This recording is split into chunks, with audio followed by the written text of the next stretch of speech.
Trabajadores de centros comerciales, ¿qué fue lo más raro que les pasó? Hola a todos. Trabajé durante 3 años en una tienda por departamentos de un centro comercial grande. He visto de todo, desde berrinches por zapatos hasta propuestas de matrimonio en la sección de colchones. Pero hay algo que me pasó que todavía no le encuentro explicación. ¿A ustedes qué les ha tocado? Trabajaba en una tienda de ropa de gama media, de esas que siempre tienen música electrónica genérica a todo volumen. Una noche, cerca de la hora de cierre, como 9:45 p.m., estaba yo en el almacén haciendo inventario. Todos los clientes se habían ido, o eso pensaba. De repente, escucho un ruido afuera. No le presté mucha atención, pensé que era el conserje pasando el trapeador. Pero el ruido se repitió, era un arrastre lento y pesado, como si alguien estuviera moviendo un maniquí de esos pesadísimos de resina por el piso. Salgo a echar un vistazo y no hay nadie. Las luces de la tienda ya estaban medio bajas.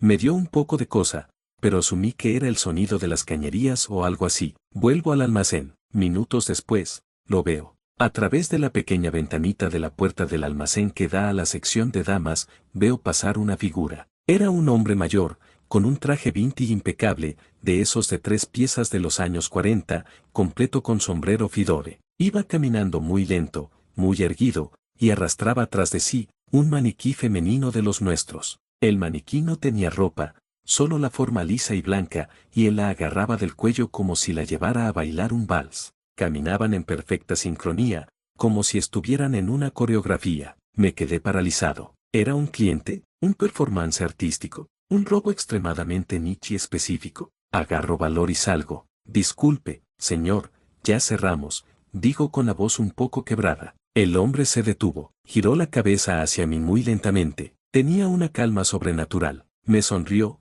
una sonrisa tranquila, casi triste, y me dijo con una voz increíblemente serena: no se preocupe, joven, solo estaba paseando a mi esposa. Ella adora ver los vestidos de noche. Acto seguido, soltó al maniquí, me hizo una pequeña reverencia con la cabeza, y se dio la vuelta para caminar hacia la salida. El maniquí se quedó allí de pie, en medio del pasillo, como si siempre hubiera estado ahí. Yo no supe qué hacer ni qué decir. No estaba robando nada, no estaba haciendo daño, solo paseaba un maniquí. Para cuando reaccioné y fui a avisar a seguridad, el hombre ya había desaparecido. Revisamos las cámaras al día siguiente y, efectivamente, aparecía él entrando solo a la tienda minutos antes de que yo lo viera. En ninguna cámara se le ve arrastrando el maniquí, en todas, aparece caminando solo, con las manos vacías, pero en una se le ve hablando como si alguien estuviera a su lado. Nunca supimos quién era ni volvió. El maniquí, por cierto, lo tuvimos que desechar.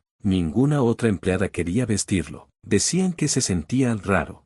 Dr. Un hombre entró después de hora, paseo, a un maniquí como si fuera su esposa, habló con él y desapareció sin dejar rastro en las cámaras más que a él solo. Trabajé 6 años en seguridad en un centro comercial enorme de 3 pisos, de esos que tienen una noria en el interior. He visto cosas que van desde lo gracioso hasta lo francamente perturbador, pero hay un caso, el caso del hombre del trench coat, que nunca cerramos y que todavía me quita el sueño a veces. No fue algo momentáneo, fue una saga que duró meses. Todo empezó un martes lento de octubre. El primer reporte vino de una dependienta de una tienda de lujo. Dijo que un hombre alto, delgado, con un trench coat beige demasiado grande para él y unas gafas de sol oscuras, había estado parado frente a su escaparate durante más de 40 minutos, completamente inmóvil. No era raro que la gente mirara los escaparates, pero lo raro era que no se movía, ni para rascarse la nariz. Ella se sintió tan intimidada que llamó a seguridad.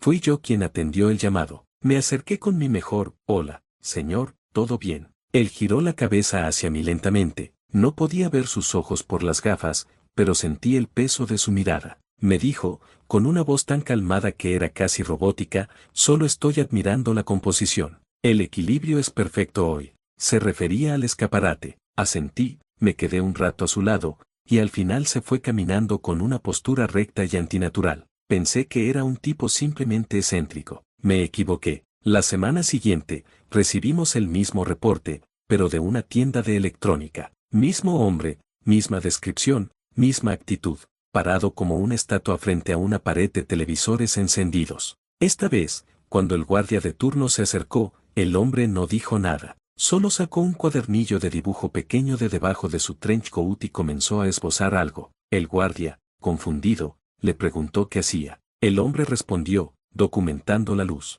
Es diferente aquí. Esto se convirtió en un patrón. Cada semana, siempre un día entre martes y jueves, el hombre del trench coat aparecía en una tienda diferente. Nunca compraba nada, nunca molestaba a nadie. Solo se paraba y observaba. A veces tomaba notas. Los vendedores empezaron a estar realmente nerviosos. Revisamos las cámaras, pero nunca hizo nada actionable. No era ilegal ser raro. La cosa escaló un mes después. Empezó a llevar un trípode pequeño y una cámara antigua, de esas de fuelle. No filmaba ni tomaba fotos a la gente, solo objetos, un extintor, un banco, la fuente de sodas, el mecanismo de un ascensor. Una vez lo encontramos en la ESATI, apuntando su cámara hacia los respiraderos de aire acondicionado. Cuando le preguntamos qué hacía ahí, es una zona restringida, su respuesta me heló la sangre, el centro comercial respira. Estoy grabando su respiración. Decidimos confrontarlo seriamente. Mi jefe y yo lo abordamos en la planta baja,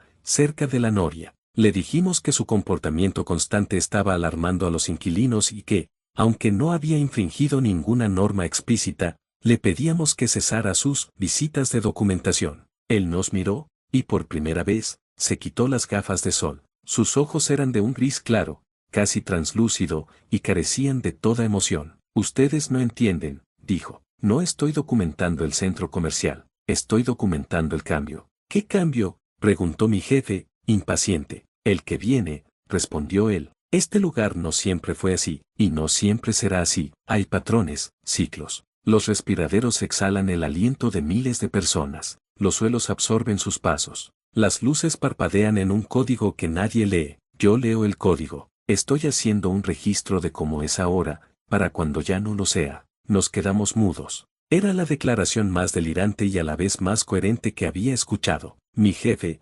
recuperándose, le dijo que estaba prohibido filmar en zonas restringidas y que, si volvía a hacerlo, tendríamos que llamar a la policía por allanamiento. El hombre asintió lentamente, como si hubiera esperado esa respuesta. Está bien, dijo. El registro casi está completo de todos modos. Esa fue la última vez que lo vimos. Durante semanas, estuvimos alerta, pero no volvió. Lo dimos por hecho, hasta que, 3 meses después, recibimos una llamada del conserje nocturno. Había encontrado algo extraño en el pasillo de servicios del sótano B2, el más profundo, donde están las calderas y el cableado antiguo. Fui allí, en una pared de cemento crudo, completamente desnuda y alejada de cualquier lugar por donde pasara la gente, había una pequeña placa metálica fijada con tornillos. Era de latón, pulida y profesional, como las que se ponen en los edificios históricos. Tenía una inscripción grabada, en este punto, el 12 de enero de 1998,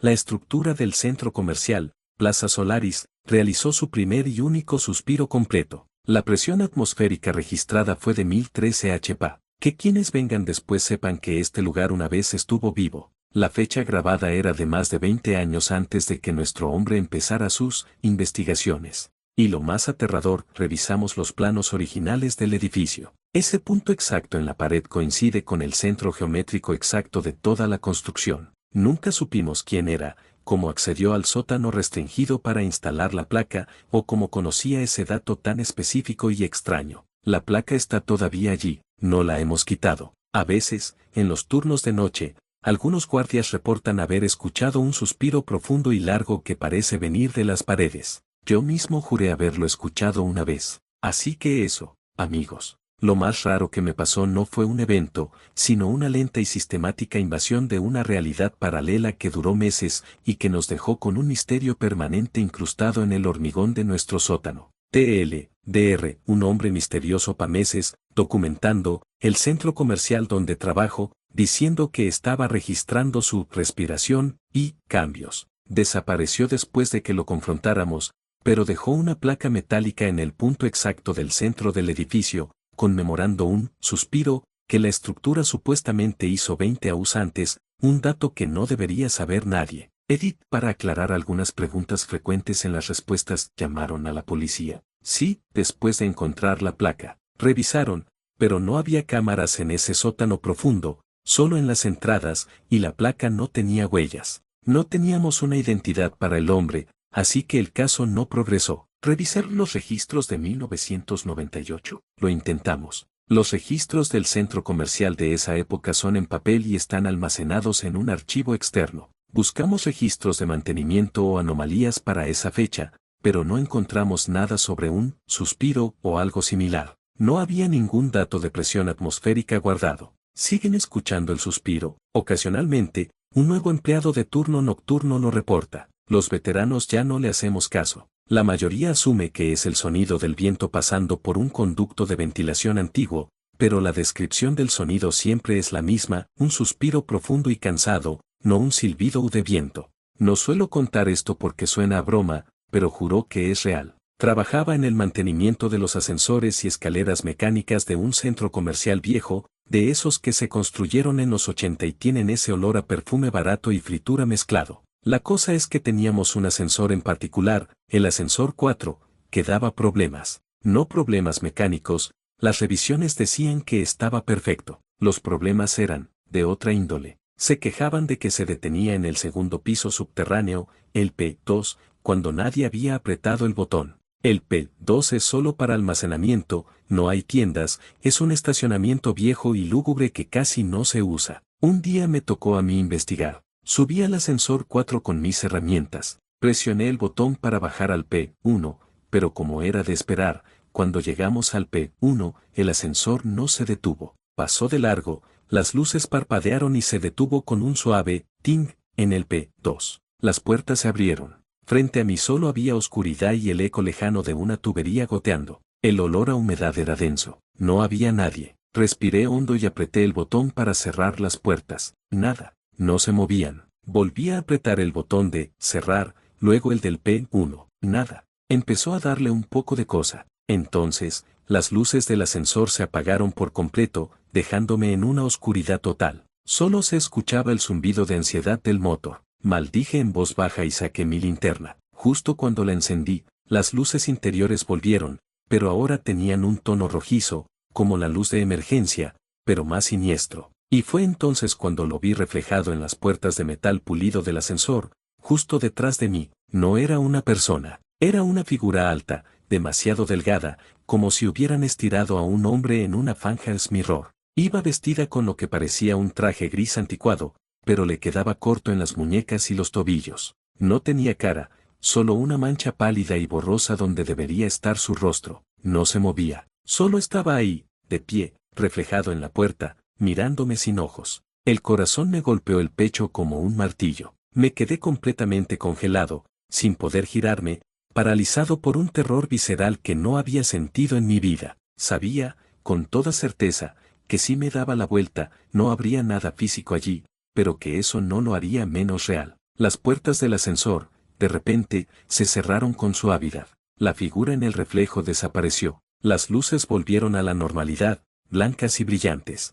El panel de botones se encendió y el ascensor comenzó a subir hacia el piso principal como si nada hubiera pasado. Cuando las puertas se abrieron en la planta baja, salí tambaleándome, blanco como la pared. Un guardia de seguridad me vio y corrió hacia mí. «¿Estás bien? Pareces haber visto un fantasma». No pude hablar, solo sentí. Resulta que no era la primera vez. El guardia me llevó a su oficina y me contó, ya más calmado, la leyenda del centro comercial. Dicen que cuando se construyó el P2 en los años 90, un obrero llamado Samuel, un hombre muy alto y delgado, cayó en un hueco de la estructura y quedó atrapado. No lo encontraron hasta días después. La versión oficial dice que fue un accidente, pero los rumores entre el personal antiguo dicen que no cayó, que lo empujaron por discutir con el capataz por el pago. Desde entonces, el ascensor 4, que es el que está más cerca del hueco donde lo encontraron, a veces, recoge a un pasajero en el P2. Un pasajero que no quiere bajar,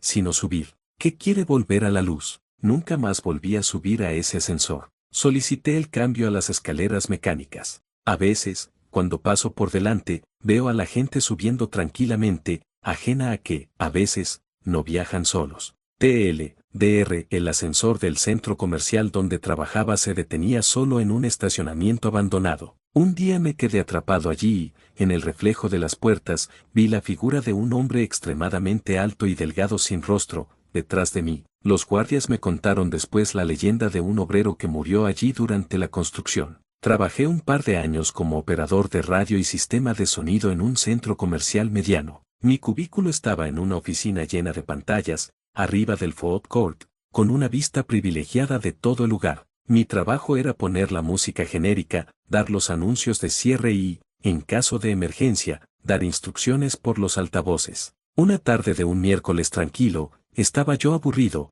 viendo las cámaras de seguridad en una pantalla secundaria mientras un mix de pop suave sonaba en todo el mall. De repente, en la cámara del pasillo central, vi algo que me hizo parpadear. Un hombre con un traje de arduga gigante, de esos que usan para promocionar tiendas de phones, estaba parado en el medio del pasillo. No era raro ver a esos pobres tipos sufriendo de calor, pero este no se movía, no saludaba, no repartía volantes. Solo estaba inmóvil, mirando hacia la entrada principal. En la cemera, noté que el disfraz no era de los nuestros. Era MS viejo, MS gastado, y de un color man desteído que casi parezca sucio. Me comunico por el walkie-talkie con seguridad. Oye, Luis, hay un tipo con disfraz de arduga en el pasillo central, parece perdido o algo. Luis respondí, no tenemos ninguna promoción con disfraces hoy. Voy para allá. Seguí observando. La gente pasaba y le lanzaba miradas curiosas. Algunos niños se acercaban pero él no reaccionaba. Era inquietante. Luis aparecía en la cuadra, habló con la arduga. Desde la distancia, vi cómo Luisa senta con la cabeza y la arduga, por fin, se movió, pero no se fue. Empieza a caminar, lento, muy lento, hacia la tienda de juguetes MS grande del mall. ¿Todo bien? Preguntó por el walkie. Todo bien, dijo Luis. Dice que es una prueba para Maana. Le dije que se cambiara en el almacén de limpieza como todos, que no asustara a la gente. Me quedé tranquilo, pero algo no cuadraba. Si era una prueba, ¿por qué no tenía el disfraz nuevo? ¿Y por qué estaba solo, sin un supervisor? Pasaron una hora. El centro comercial estaba yéndose. De repente, en la cemera de la tienda de juguetes, lo vi a Gen. Estaba parado en el pasillo de los peluches, junto a los osos gigantes. Y no estaba solo. Habla otra arduga, y otra manuscrito. 3 disfraces hípticos, desteídos, parados en línea, mirando todos hacia la caja registradora. Luis, lo de las ardugas, empeca decir por el walkie, pero me interrumpí. Las 3 figuras, al unísono, giraron la cabeza hacia una niña que pasaba con su madre. La niña se detuvo y sí, emocionada. Las 3 ardugas levantaron una pata, como saludando, pero el movimiento fue tan perfectamente sincronizado que era imposible. No era natural. Luis,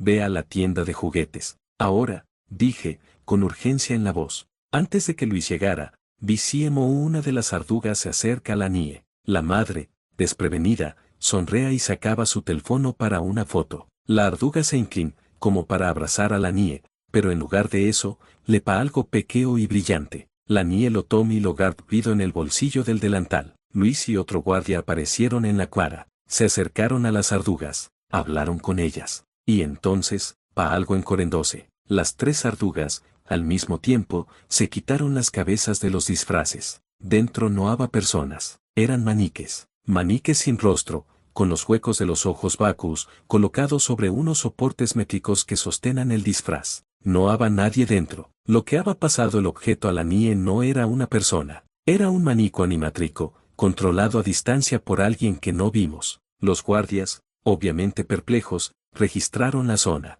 No encontraron a nadie controlando los maniques. No había claras de vigilancia apuntando directamente a ese engulo muerto. Los disfraces eran viejos y no tienen etiquetas. La niña y su madre habían desaparecido entre la multitud.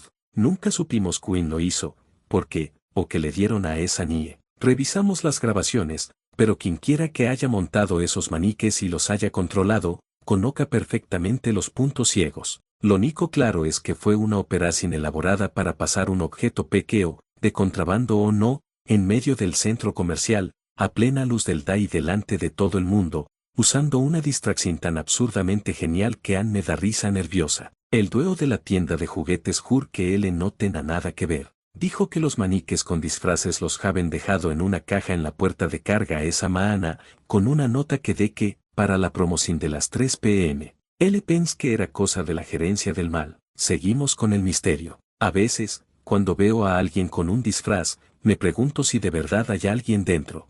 Soy guardia de seguridad nocturno en un centro comercial que cierra a las 10 p.m. Mi turno es de 11 p.m. a 7 a.m. La mayoría de las noches son aburridísimas rondas, reportes y ver Netflix en la oficina. Pero una noche, hace como un año, pasó algo que todavía me hace mirar 2 veces sobre mi hombro en los pasillos oscuros. Eran alrededor de las 2:30 a.m. Estaba haciendo mi ronda habitual por el segundo piso, donde están todas las tiendas de ropa. Es la parte más creep del mal de noche porque los maniquíes parecen estar observándote desde la oscuridad. Iba con mi linterna, iluminando las rejas de las tiendas, todo en silencio, solo el zumbido lejano de los ventiladores del sistema de aire. De repente, escuché un sonido que me heló la sangre. Era música. No la música genérica que ponemos durante el día. Era música de carrusel. Esa melodía de órgano antigua, distorsionada y un poco desafinada, como de una caja de música rota. Sonaba lejana,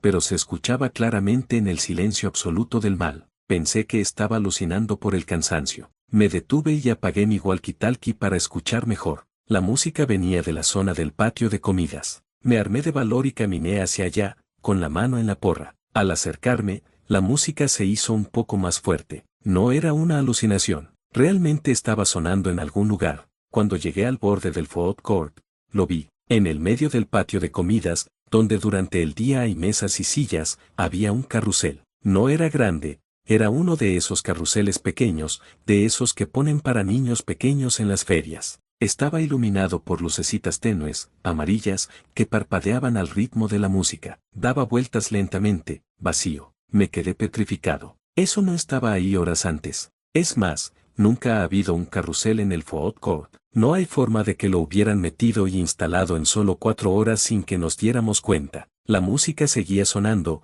ese loop fantasmal de órgano. Me acerqué lentamente, con la linterna apuntando directamente a él. Los caballos de madera subían y bajaban mecánicamente, sus ojos pintados parecían seguirme. El aire olía a algodón de azúcar y gasolina, un olor dulce y químico a la vez. Entonces, vi que en uno de los caballitos, había algo. Era un muñeco. Uno de esos muñecos de trapo viejos, con botones por ojos y un hilo como sonrisa. Estaba sentado en el caballito, vestido con un traje marinero, meciéndose con el movimiento. Algo en su mirada de botón me pareció maligno. Grité: «¿Hay alguien ahí?». La música se detuvo de golpe. El carrusel se frenó en seco con un chirrido metálico. Las lucecitas se apagaron. Solo el haz de mi linterna lo iluminaba en la oscuridad. El muñeco seguía ahí, sentado, ahora inmóvil. Caminé hacia él, decidido a agarrar esa cosa y ver qué diablos era. Pero cuando estaba a unos 3 metros, las luces de emergencia del techo del food court parpadearon y se encendieron con un clic siniestro, bañando todo en una tenue luz rojiza. Y entonces vi a la figura.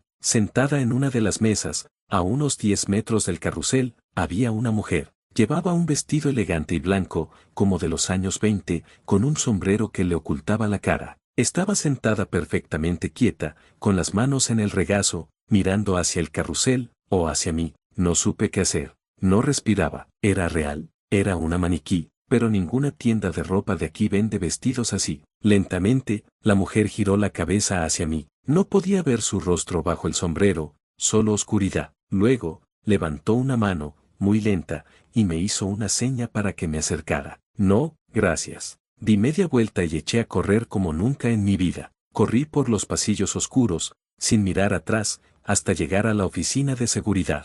Jadeaba, temblando. Desperté a mi compañero y le conté entrecortadamente. Él me miró como si estuviera loco. Obviamente, cuando volvimos los dos con linternas y con las luces principales encendidas, no había nada. Ni carrusel, ni muñeco, ni mujer de blanco. El food court estaba vacío y silencioso, como siempre. Pero en el suelo, justo en el centro de donde había estado el carrusel, encontré algo pequeño y brillante. Era un botón de nácar, antiguo, como los que se usan en los vestidos elegantes. Nunca reporté oficialmente lo que vi, solo diría que me descompuse por el estrés. Pero desde esa noche, a veces, cuando hago mis rondas a las 2:30 a.m., apago mi walkie y me quedo en silencio, escuchando. Y en algunas noches muy quietas, juró que escucho el eco lejano de una música de carrusel, y me da un vuelco el corazón. Dr. Durante mi ronda nocturna en el centro comercial, encontré un carrusel fantasma funcionando solo en el patio de comidas,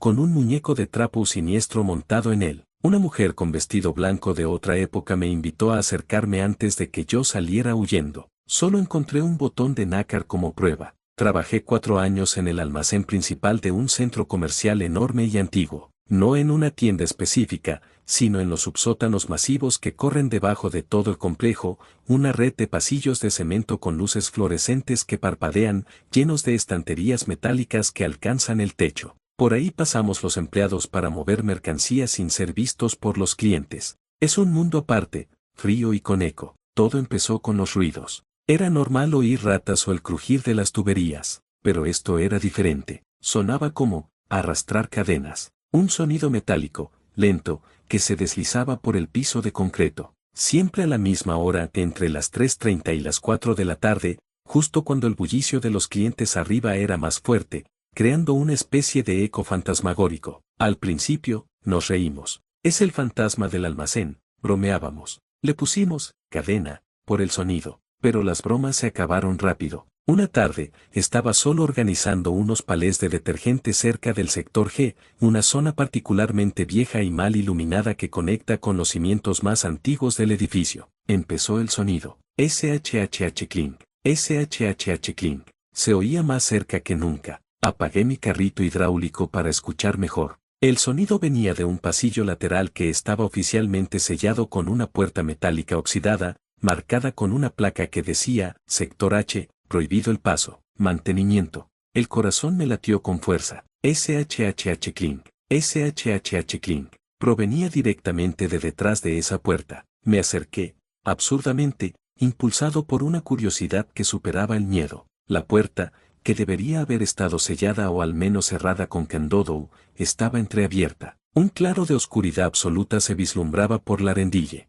El sonido se detuvo. Solo se escuchaba el zumbido de la luz de emergencia justo arriba de mí. Entonces, un olor me llegó desde la oscuridad a tierra mojada, a metal oxidado y a algo dulzón, como flores podridas. Empujé la puerta un poco más. Rebusqué en mi bolsillo por la linterna del teléfono y la encendí. El haz de luz cortó la negrura, iluminando un pasillo angosto y bajo, cuyas paredes eran de ladrillo viejo y desnudo, no de cemento liso como el resto del almacén. El aire era viciado y pesado. En el suelo polvoriento, vi algo que me heló la sangre, una marca profunda y larga, como si algo pesado y con un borde metálico hubiera sido arrastrado una y otra vez sobre la tierra. Era la fuente del sonido. Decidí retroceder. Rápidamente, cerré la puerta de golpe y corrí hacia la oficina del supervisor. Jadeante, le conté lo que había visto y oído. En lugar de sorprenderse, el supervisor, un tipo serio de unos 50 años llamado Héctor, palideció. «Has encontrado la puerta del sector H», dijo,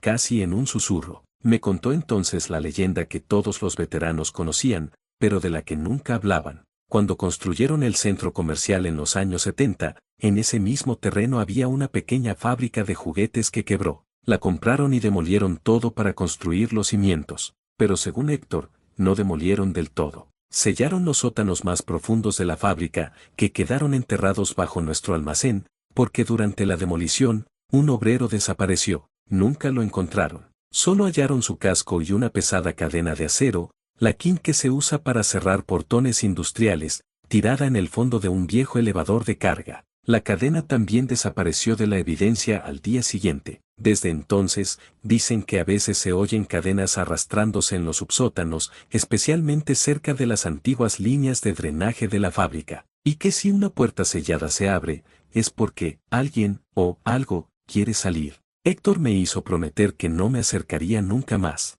Él mismo fue con un candado nuevo y un sello de seguridad a cerrar la puerta. Pero la historia no acabó ahí. Una semana después, trabajando de noche para un inventario, estaba con Mariana, una compañera, en un sector alejado. De repente, un estruendo ensordecedor retumbó por los pasillos, seguido del sonido de metal retorciéndose. Corrimos hacia el ruido. Era una de las estanterías metálicas altísimas, la que estaba justo contra la pared que daba al sector H. Se había derrumbado completamente, como si una fuerza que la hubiera empujado desde el otro lado. Los productos estaban esparcidos por todas partes. Y en medio del desastre, claramente visible en el polvo que se asentaba, había una marca, el rastro profundo de una cadena gruesa que serpenteaba entre los escombros y se perdía en la oscuridad de un pasillo adyacente. No había forma lógica de que una cadena hubiera causado ese derrumbe. Era imposible. Llamamos a seguridad y a Héctor. Cuando llegaron, revisaron las cámaras de seguridad de ese pasillo. La cámara había fallado misteriosamente justo 10 minutos antes del incidente. Solo mostraba estática, pero el audio se había grabado perfectamente, y en la grabación, justo antes del estruendo, se escuchaba con claridad SHHH clink, SHHH clink, y luego, una voz áspera, susurrante y llena de estática, que decía dos palabras, demasiado alto. Nunca encontraron una explicación. La empresa culpó a un error de montaje en la estantería, pero Héctor pidió el traslado a otro centro a la semana siguiente. Yo aguanté un mes más. Cada vez que tenía que pasar cerca de esa zona, sentía un frío que se me clavaba en los huesos y la sensación de ser observado desde la oscuridad de algún pasillo lateral. Renuncié poco después. A veces, todavía sueño con el sonido de esas cadenas arrastrándose en la oscuridad, y me pregunto qué fue lo que realmente quedó atrapado bajo esos cimientos, y si finalmente logró salir. Dr. trabajaba en los almacenes subterráneos de un centro comercial. Descubrí una puerta sellada que le da a unos sótanos más antiguos de una fábrica demolida, de donde provenía un sonido de cadenas arrastrándose. Mi supervisor me contó la leyenda de un obrero desaparecido durante la demolición. La leyenda se volvió terroríficamente real cuando una estantería masiva se derrumbó de forma inexplicable, dejando a la vista el rastro de una cadena y una voz susurrante en la grabación de seguridad que decía, demasiado alto.